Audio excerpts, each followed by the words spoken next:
Joel bought the collar on a Tuesday. His Labrador, Marcus, had developed a habit of bolting toward the street during walks, and nothing Joel had tried was sticking. The trainer at the pet store said it was the fastest fix available. Effective, humane when used correctly, a last resort that works when nothing else does. Joel read the box. He watched a YouTube video. He told himself he'd use the lowest setting.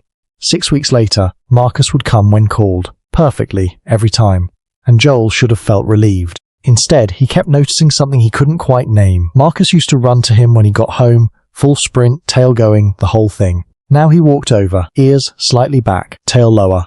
Still coming, just differently. Joel told himself it was probably nothing, but the thing about dogs is that their body language is never nothing. Here's what most conversations about this tool get wrong. They focus on whether the shock hurts, on intensity levels, on the dog's threshold, on what the owner feels when they test it on their own hand. That is not the right question. The right question is what the dog learns alongside the behavior you were trying to stop. And the answer to that question is the part that almost no one tells you before you buy it. Let's start with what actually happens in the dog's body the moment the collar activates. Schilder and van der Borg at the University of Utrecht published a study in Applied Animal Behavior Science in 2004 documenting the direct reactions of 32 dogs to 107 shocks during official guard dog training. What they observed in the moment of shock: lowered body posture, high-pitched yelps, barks and squeals, avoidance behavior, redirected aggression, tongue flicking. These are not neutral responses to mild sensation. They are the behavioral signatures of pain, fear, and stress. The same cluster of responses researchers used to identify aversive experiences across all mammalian species. The authors were direct in their interpretation. These reactions suggest stress, fear, and pain.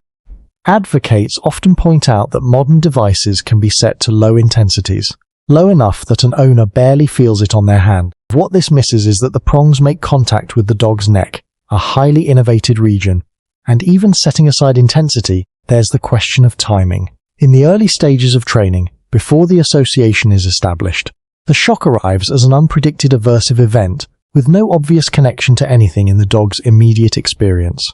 Their experience in those early sessions is simply, something painful happened, and I don't know why. A preliminary study component of Cooper and colleagues' 2014 welfare study, published in PLOS One, found elevated cortisol levels following electric stimulation. And a laboratory study by Shashalk and colleagues found that the unpredictability of the shock, specifically whether the dog could anticipate when it would arrive, was the most significant factor in determining physiological stress response. Dogs who couldn't predict when shocks would occur showed the highest cortisol elevations of any group tested. But that is still not the part that should change how you think about this tool. This is, when a dog learns through shock, they don't only learn the association the trainer intended. They learn everything that was present when the shock occurred. And what is always present when the shock occurs is you.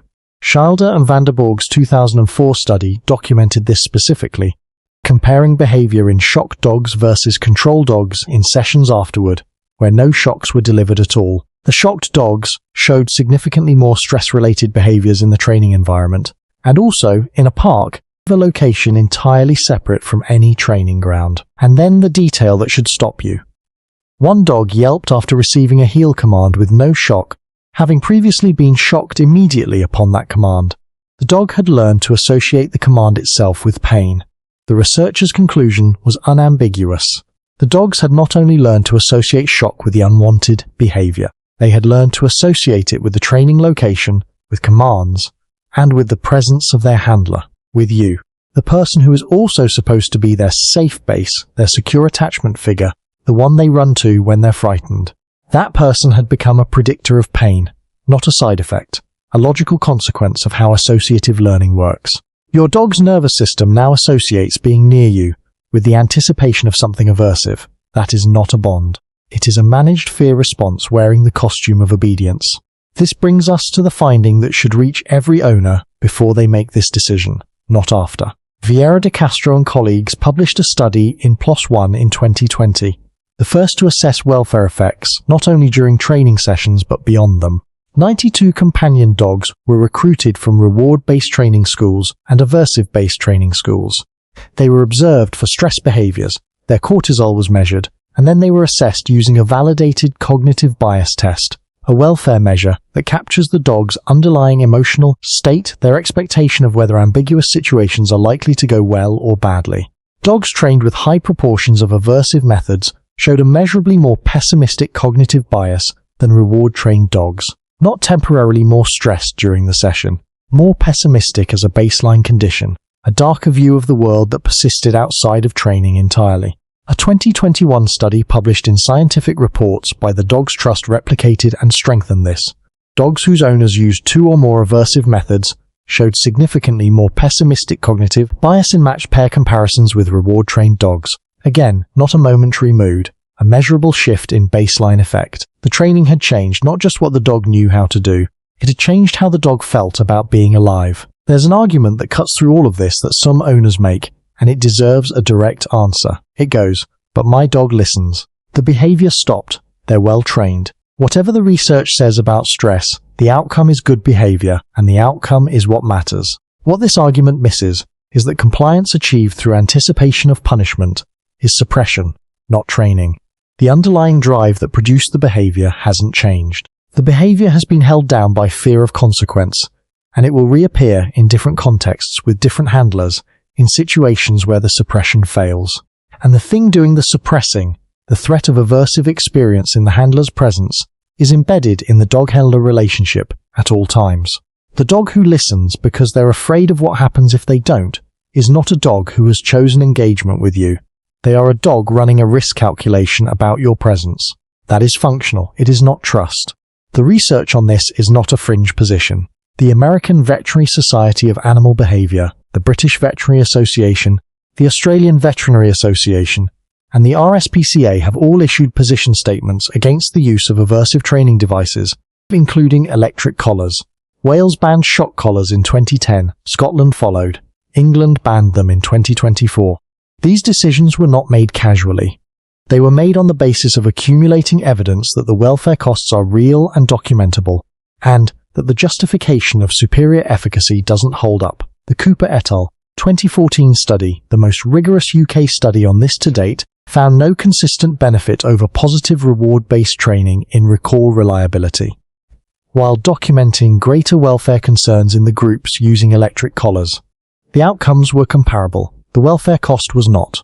A tool that produces equivalent results while degrading the dog's emotional state and teaching them to anticipate pain in the presence of their person is not a justified trade-off. I want to speak directly to you right now, because some of you watching this are already using one. Or you used one in the past and your dog is trained and seemingly fine, and you're sitting with something uncomfortable, not guilt exactly, but a quiet recalculation. I need you to hear this. The research doesn't say a dog trained this way is broken or beyond reach. Attachment can rebuild. Associations can be overwritten over time.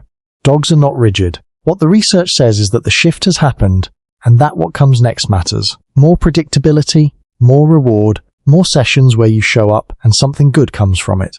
The ledger can be added to, even if it can't be fully erased. What reward-based training builds is not simply the absence of the damage. It's something actively constructed through every interaction that tells the dog a specific thing about who you are to them. Dal and Gaune, published in the Journal of Veterinary Behavior in 2014, found that dogs trained with reward-based methods showed significantly fewer stress-related behaviors during training and had more positive interactions with their owners than dogs trained with aversive methods. Not more suppressed, more genuinely engaged, oriented toward the owner as a source of good things rather than a source of risk. Joel put the collar in a drawer 4 months after he bought it. He went back to basics, long line, high-value treats, and recall trained the slow way. He said the first time Marcus ran back to him at full sprint again. The old way, tail going, fully committed. He stood in the park for a moment and didn't move, because he hadn't realized how much he'd missed it until it came back. That's not a performance. That's not a dog following instructions. That's a dog who has decided, through enough evidence, that coming to you is worth wanting. That's what you're building toward every time you choose reward over punishment. Not just a dog that listens, a dog that chooses you.